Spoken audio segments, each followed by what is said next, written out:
ಎಷ್ಟೇ ಸಿಚುವೇಶನ್ ಯಾವುದೇ ಸಿಚುವೇಶನ್ ಬಂದ್ರೂ ಬ್ಯಾಡ್ ಸಿಚುವೇಶನ್ ಬಂದಾಗ ಕಂಪ್ಲೇಂಟ್ ಮಾಡ್ತೀವಿ, ತುಂಬಾ ಕಂಪ್ಲೇಂಟ್ ಮಾಡ್ತೀವಿ ಬೇರೆಯವ್ರ ಬಗ್ಗೆ. ಇವರಿಂದ ಆಯಿತು, ಅವರಿಂದ ಆಯಿತು, ನನಗೆ ಆಪರ್ಚುನಿಟಿ ಸಿಗಲಿಲ್ಲ ಅದಕ್ಕೆ ನಾನು ಬೆಳೆಯೋಕ್ಕಾಗಲಿಲ್ಲ, ಅಥವಾ ನನ್ನ ಹತ್ರ ದುಡ್ಡಿಲ್ಲ ಅದಕ್ಕೆ ನನ್ನ ಆಪರ್ಚುನಿಟಿ ಅದರಿಂದ ಗ್ರ್ಯಾಬ್ ಮಾಡ್ಕೊಳಕ್ಕಾಗಲಿಲ್ಲ ಅಂತ ಕಂಪ್ಲೇಂಟ್ ಮಾಡ್ತಾ ಇರ್ತೀವಿ.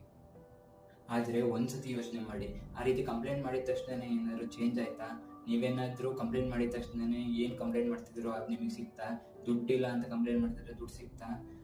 ಇಲ್ಲ ತಾನೇ. ಮತ್ತೆ ಯಾಕೆ ಕಂಪ್ಲೇಂಟ್ ಮಾಡ್ತೀರಾ? ನೀವು ಕಂಪ್ಲೇಂಟ್ ಮಾಡೋ ಬದಲು ಇದರಿಂದ ಹೇಗೆ ಹೊರಗೆ ಬರೋದು ಅಂತ ಯೋಚನೆ ಮಾಡಿ. ನಿಮ್ಮ ಹತ್ರ ಇರೋ ರಿಸೋರ್ಸಸ್ನ ಯೂಸ್ ಮಾಡಿಕೊಂಡು ಹೇಗೆ ಹೊರಗೆ ಬರೋದು ಅಂತ ನೀವು ಥಿಂಕ್ ಮಾಡಿದ್ರೆ ಇದರಿಂದ ಬೇಗ ಹೊರಗೆ ಬರ್ತೀರಾ. ಮತ್ತು ನಿಮಗೆ ಏನು ಬೇಕೋ ಅದು ನಿಮಗೆ ಸಿಕ್ಕೇ ಸಿಗುತ್ತೆ.